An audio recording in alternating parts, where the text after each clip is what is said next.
안녕하세요. 미소교의 최준혁 목사입니다. 2024년 10월 18일 오늘 나에게 주시는 생명수 샘물 한 모금 시작하도록 하겠습니다.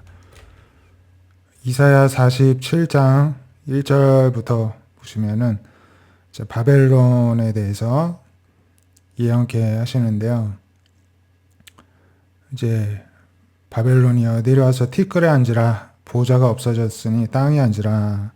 다시는 곱고 아립답다 일컬음을 받지 못할 것이다. 멸망을 예언합니다. 의인화하여서 여성으로 묘사를 하죠. 맷돌을 가지고 가루를 갈고 너울을 벗고 치마를 걷어 다리를 드러내고 강을 건너라. 내 속살이 드러나고 부끄러운 것이 보일 것이다. 내가 보복하되 사람을 아끼지 않고 너희를 보복하겠다 하십니다. 우리 구원자는 이제 하나님이시고, 그러니 바벨론은 잠잠히 앉으라. 흑암으로 들어가라. 이제 다시는 여러 왕국의 여주인이라 일컬음 받지 못할 것이다. 이제 말씀을 하십니다. 그래서 사치하고 평안히 지내며 마음이 이르길 나뿐이다. 나 외에 다른 이가 없도다. 나는 과부로 지내지도 않고 자녀를 잃어버린 일도 모리라 하는 자여. 이제 들으라. 한날에 갑자기 자녀를 잃고 과부가 되고 무수한 무슨 주문을 빌릴지라도 너에게 이제 심판이 멸망이 올 것이다. 이렇게 하나님이 예언케 하시고, 이미 역사에 그냥 한 페이지만 장식하고 사라지게 되었죠.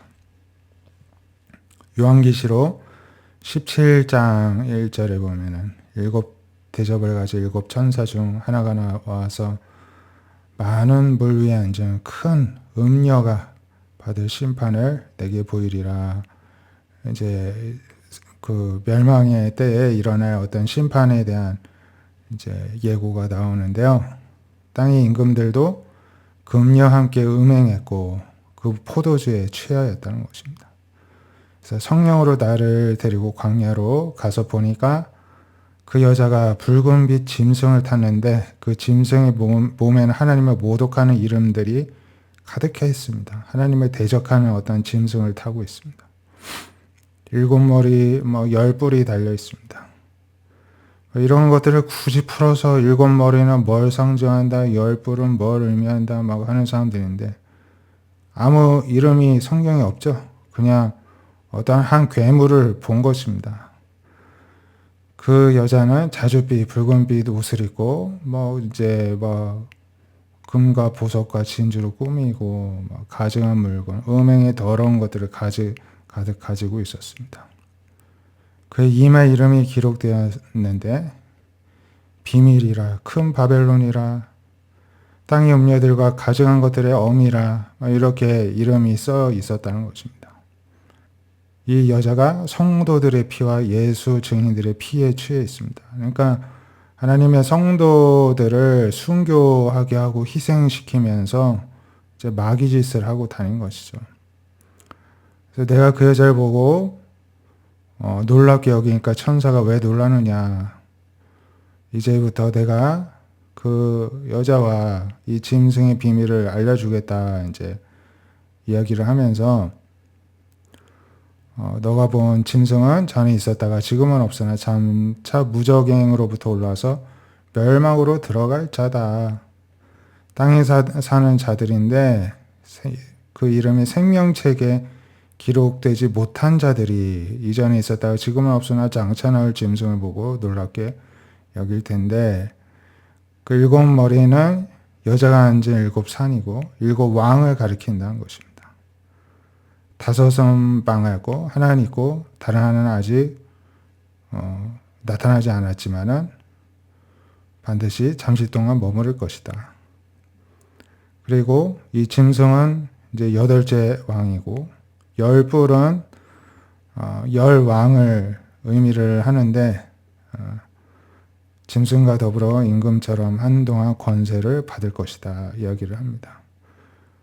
그러니까 그 여자가 타고 있는 그 짐승이 이 땅의 어떤 나라들, 왕들을 의미를 한다는 것이죠. 그러니까 마귀가 이 땅의 위정자들을 짐승을 타듯이 올라타서 막 사용을 한다는 것이죠. 성도들을 핍박하고 죽이고 피 흘리게 하는데요. 그래서 그들이 한 뜻을 가지고 자기 능력과 권세를 짐승에게 주었다. 그들이 어린 양과 더불어 싸우는데 어린 양은 만주의 주 만왕의 왕이신 예수님이시죠. 예수님이 그들을 다 무찌르고 이기시고 또 부르심을 받고 택하심을 받은 진실한 자들도 그들을 이길 것이다. 예고를 하게 하십니다. 천사가 말하되 음녀가 앉아있는 물은 백성과 무리의 열국과 방언들이다. 열불과 짐승은 음녀를 미워하여 망하게 하고 벌거벗게 하고 그의 살을 먹고 불로 아주 살리라. 결국에는 이 짐승이 또 이 음녀를 망하게 하고 죽인다는 것입니다. 그 사이도 또 그 관계가 그렇게 화목치를 않습니다. 서로 공격하여서 이제 멸망으로 가는 것입니다. 하나님이 자기 뜻대로 할 마음을 그들에게 주어서 하나님의 어떤 한 뜻을 이루게 하시고 그들의 나라를 짐승에게 주게 하시되 하나님이 말씀이 응하기까지만 그들에게 한때에 그러한 권세를 주시지만 거두신다는 것입니다. 18절에 이제 이 음녀는 땅의 왕들을 다스리는 큰 성이다 이렇게 말씀을 하는데요. 이 여자에 대해서 5절에 기록을 하였었죠. 비밀이고 큰 바벨론이고 땅의 음녀들과 가증한 것들의 어미라 이제 하는데요. 예, 이 바벨론이 상징하는 것은 하나님을 대적하면서 그 모든 악의 중심되는 역할을 하였던 것을 의미를 하는데요. 어떤 사탄의 다스림을 받는 어떤 악의 세력, 어떤 나라, 이 세상의 풍조, 문명, 그런 것들을 의미한다고 할 수가 있겠습니다. 어찌되었든 다 하나님을 대적하는 것은 우두머리가 사탄이지 않겠습니까?